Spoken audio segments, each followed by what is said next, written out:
get your reaction on the approval of the Maharlika bill in the Senate.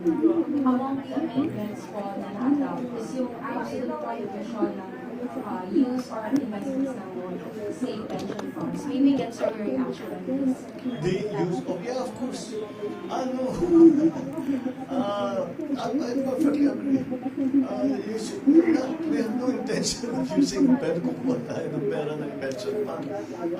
That's not, it's okay, how do I explain this? We will not use it as a seed fund.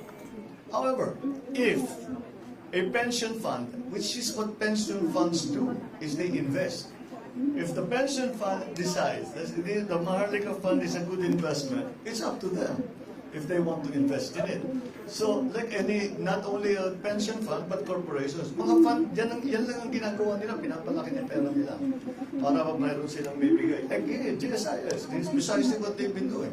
They're making sure they're very solid, that they're very stable, so that all the payments that they need to give out. So we have to differentiate those two things. But no, we will not use it as a seed fund. We will not use pension funds as a seed fund.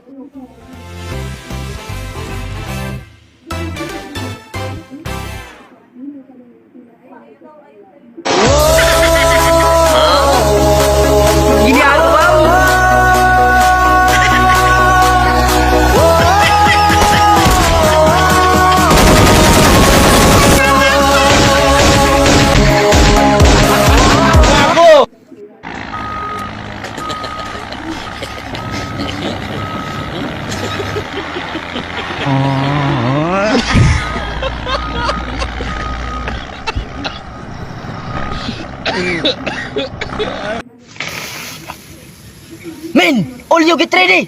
Are you ready to eat? Go! Gini ano ba?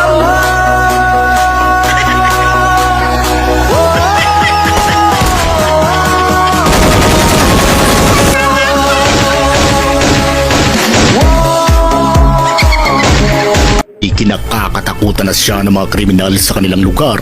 Isa siya sa mga naging instrumento para tumahimik ang magulong lugar noon sa Nueva Ecija.